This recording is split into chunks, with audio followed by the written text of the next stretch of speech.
Presiden Prabowo Subianto membuka ruang untuk memberikan ampunan kepada koruptor. Beneran nih? Di koran Kompas ditulis kalau Presiden Prabowo Subianto membuka ruang untuk memberikan ampunan kepada koruptor. Syaratnya pelaku korupsi harus mengembalikan uang hasil korupsi dulu kepada negara. Selama 2 bulan menjabat sebagai presiden, udah banyak pelaku korupsi yang ditangkap. Karena itu Prabowo mempertimbangkan nih buat ngasih kesempatan kepada koruptor untuk bertobat. Dalam pidatonya di pertemuan mahasiswa Indonesia, Universitas Al-Azhar di Kairo, Mesir, Prabowo bilang, "Hai para koruptor atau yang merasa pernah mencuri dari rakyat, kalau kau kembalikan yang kau curi, ya mungkin kita maafkan. Tapi kembalikan dong." Waduh, emang bisa ya dimaafin gitu aja? Nah, meskipun tujuannya baik, ternyata wacana pemberian ampunan kepada koruptor itu dinilai bahaya dan bertentangan dengan Undang-Undang tentang Tindak Pidana Korupsi. Peneliti di Pusat Kajian Anti Korupsi Fakultas Hukum Universitas Gadjah Mada Zainur Rohman menilai ide Presiden Prabowo mungkin punya tujuan baik, tapi wacana itu berbahaya banget dan bertentangan dengan UU Nomor 20 2021 tentang Pemberantasan Tindak Pidana Korupsi atau Tipikor. Di pasal 4 UU Tipikor disebut pengembalian kerugian keuangan negara atau perekonomian negara tidak menghapus pidana. Dengan demikian, penuntutan terhadap koruptor tidak dihapus meskipun pelaku telah mengembalikan hasil korupsi kepada negara. Wakil Ketua Umum Partai Gerindra Habibur Rahman menduga terkait pidatonya Prabowo ingin menyampaikan bahwa pada akhirnya tujuan utama dalam pemberantasan korupsi ialah optimalisasi pemulihan aset atau asset recovery. Dia yakin Prabowo nggak akan membebaskan para koruptor gitu aja.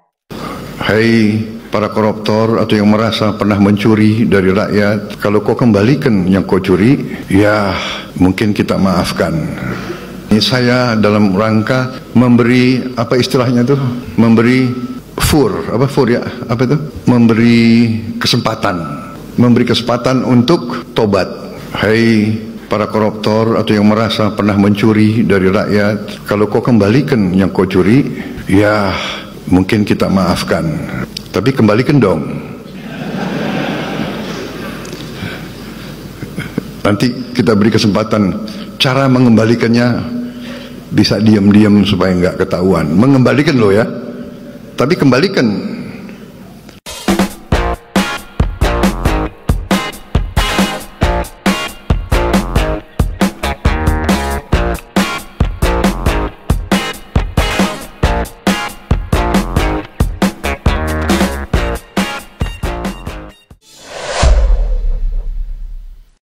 Hari ini Pak Prabowo sedang berada di Mesir.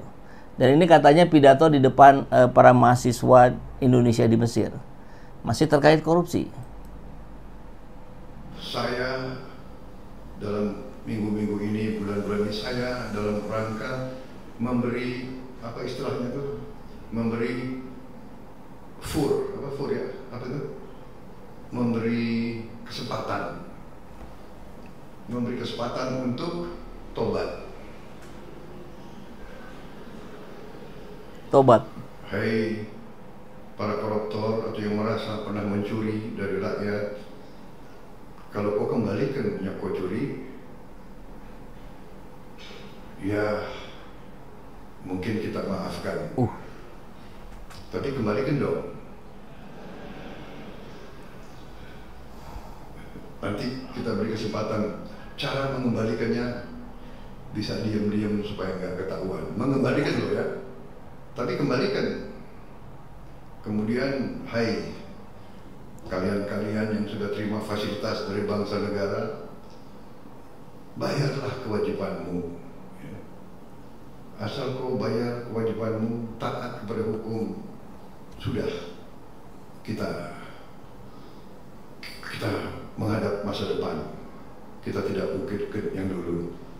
Tapi kalau kau bandel terus, apa boleh buat? Kita akan menegakkan hukum. Dan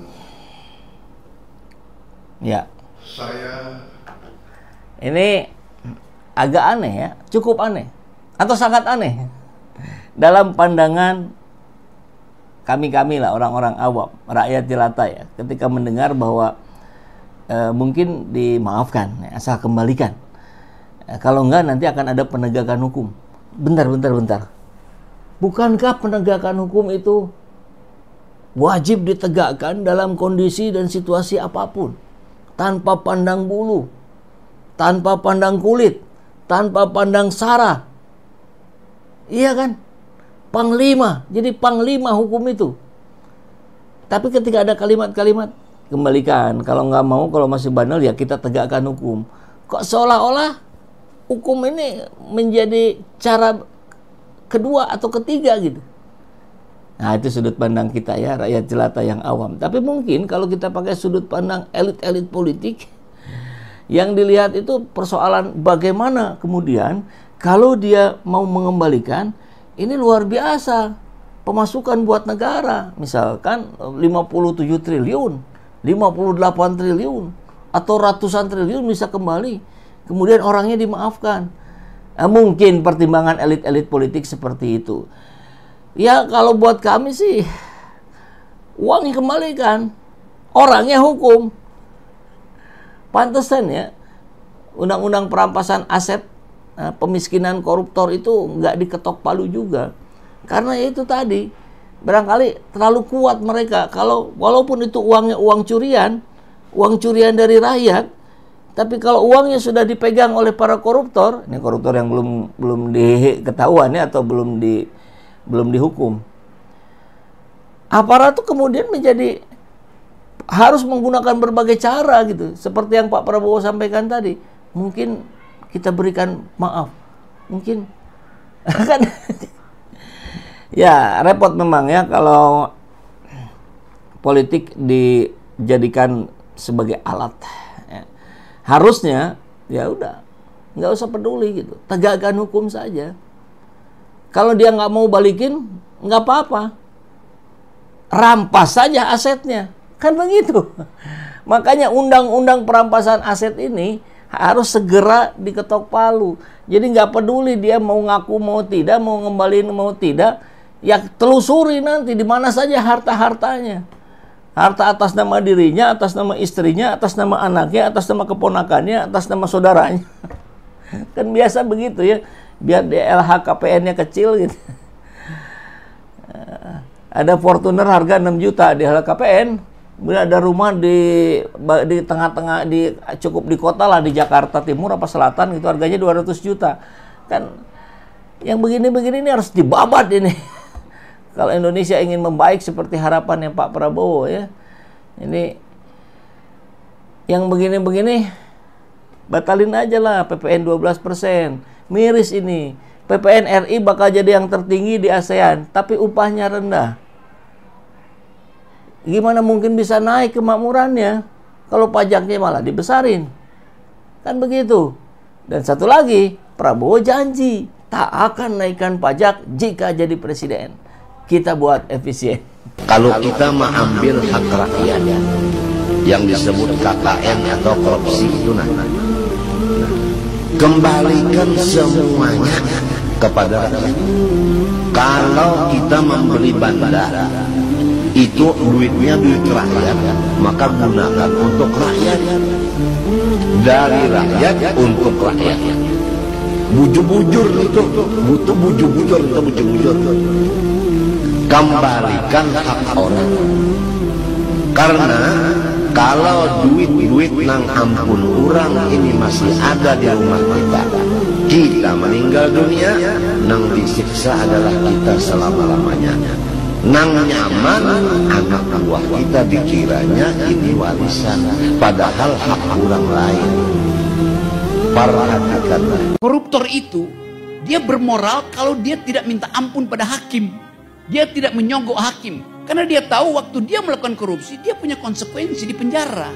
Kalau dia terima itu, maka dia adalah koruptor yang bermoral. Itu cara berpikir orang Yunani, konsekuensinya begitu. Karena bagi dia, virtus saya adalah mencuri. Nah pencuri itu kalau dihukum, jangan minta ampun. Sebab kalau dia mencuri, terus dia bebas karena menyogok, artinya dia bukan pencuri yang berwatak. Dia tidak jujur menjadi pencuri itu. Bisa dapat nggak? Paradoksnya di situ. Ya soal dosa bukan urusan dia. Tetapi ada keyakinan bahwa kalau semua profesi dilakukan dengan kejujuran, nggak ada konflik. Yang terjadi konflik adalah kalau koruptor minta maaf. Ngapain koruptor mau minta maaf? Buat apa? Dari awal niatnya adalah korupsi. Kita hargai niat awal dia.